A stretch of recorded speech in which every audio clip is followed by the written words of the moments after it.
Hiç durmadan çalışırsınız. Durdurak bilmeden. Kimsenin ne dediğine bakmadan.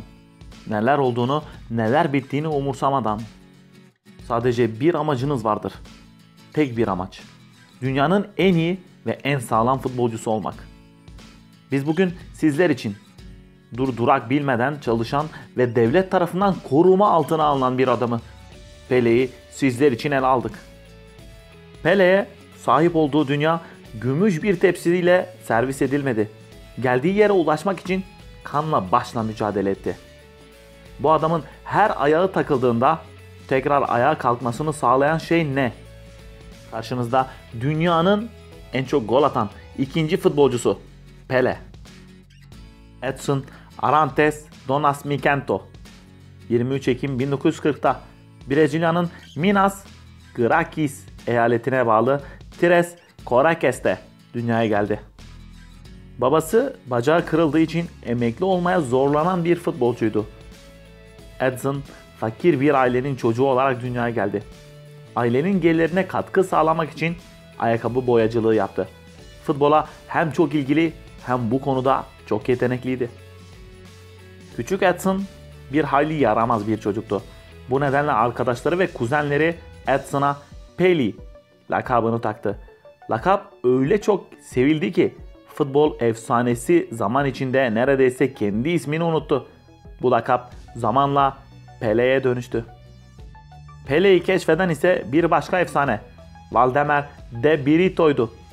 1913 doğumlu Brito keşfettiği futbolcu için o dönemin Santos yöneticilerine bu çocuk dünyanın en iyi futbolcularından biri olacak yorumunda bulunmuştu. Pele 16 yaşındayken ilk resmi maçında bir gol atarak kendini Santos'a kanıtladı. 17 yaşındaki Pele 1958 Dünya Kupası'nda muazzam 6 gol atıp milli Brezilya takımını zafere taşıdığında dünya uyanıp dikkatini bu çocuğun yeteneğine vermeye başladı. Muhteşem performansı hakkında hızla yayılan sözlerle ve birçok spor kulübünün Pele'yi kulübünde oynatmak istemesini açık açık söylemesiyle Brezilya hükümeti bu yıldız oyuncusunu milli bir hazine ilan edip Brezilyalı olmayan kulüplerde yaralandığı için turnuvanın geri kalanında takımıyla oynayamadı. Yine de 1970'te ülkesine 3. Dünya Kupası'nı getirecek zaferi kazanmasını sağladı.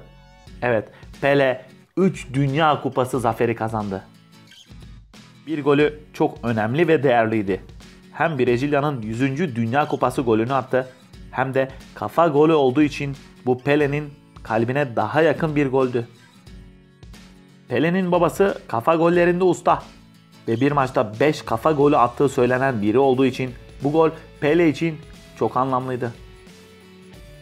Onun cazibesi yeşil sahalarda olduğu günlerde dahi futbolun sınırlarını aştı.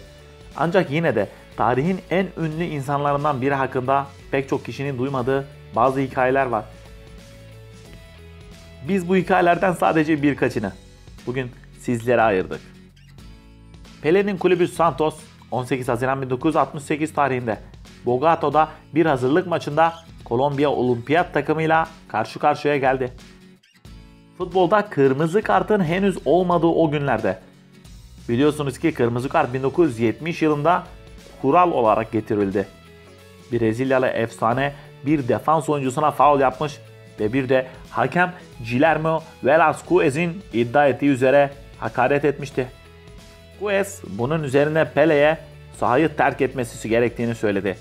O an tıklım tıklım dolu tribünlerin nefesi kesildi. Sonlara ne mi oldu? Kızılca kıyamet koptu. Santoslu futbolcular hemen hakemin etrafını sardı. Hakemin etrafındaki futbolcu kalabalığı hakemin kararına var gücüyle itiraz ediyordu. Baskılara dayanamayan hakem sonunda sahayı terk etti. Maçın ardından çekilmiş olan fotoğraflarda Velasquez'in gözleri mordu. Hakemin gidişinin ardından Pele süratle oyuna yeniden dahil oldu. Pele'nin bu kadar büyük bir topçu olacağı daha o günlerden belliydi. Taraftarın gücü ve Pele'nin futbol yeteneği Pele'yi inanılmaz bir figür haline getiriyordu. Bir başka hikaye ise beni gerçekten çok yakından ilgilendiren bir olay. Çünkü nasıl bir güçtür ki böyle bir olaya son verebilirdi. 1960'lı yıllarda Pele'nin formasını giydiği Santos dünyanın önde gelen takımlarından biriydi ve bu büyük şöhretleri sayesinde tüm dünyada kazançlı dostluk maçları oynayabiliyorlardı. Bu maçlardan bir tanesi de 4 Şubat 1969'da savaşın harap ettiği Nijerya'da yapıldı. Santos, Benin City'de yerel bir takımla oynadığı bu maçtan 2-1'lik galibiyetle ayrıldı. O sırada Nijerya, Biafra eyaletinin ayrılma girişiminin tetiklediği kanlı bir iç savaşın ortasında kalmıştı. Santos tarihçisi Guilherme Kouachi'nin anlattıklarına göre Brezilyalılar takımlarının güvenliğinden endişe ediyorlardı ve bu nedenle savaşın taraflar arasında anlaşarak ateşkes imzalanması gerektiğini savunuyorlardı.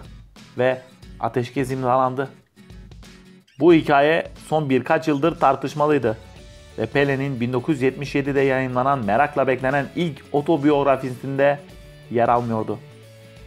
Ancak 30 yıl sonra yayınlanan bir başka otobiyografisinde Brezilyalı efsane bu durumdan bahsetti. Pele, takımdaki futbolculara dostluk maçı sebebiyle iç savaşın durdurulacağının söylendiğini aktardı.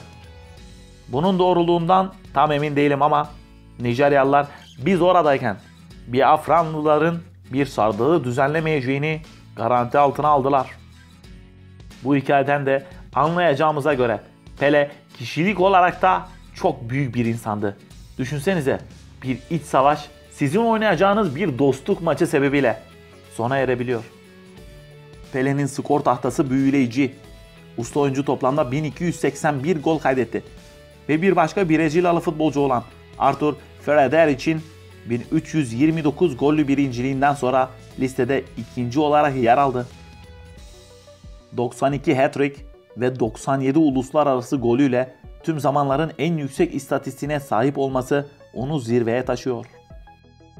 Emekli olduktan sonra Pele futbola 2 yıl kadar kısa bir süreliğine futbolu Kuzey Amerika'ya tanıtmak için geri döndü. Kuzey Amerikan Futbol Ligi'nde milyonlarca Amerikalı'nın futbola ilgisini çekmek için top koşturdu. 1995'ten 1998'e kadar Brezilya Spor Bakanıydı. Pele 2013 yılında FIFA Ballon d'Or Prix and Honor ödülünü aldı. Brezilyalı efsane bu ödülü alan ilk futbolcudur. Pele'yi sizlere ne kadar anlatsak o kadar az gelir. Çünkü Pele futbolu ve futbolculuğunu önemli yerlerde çok önemli işler için kullandı ve kullanmaya devam ediyor.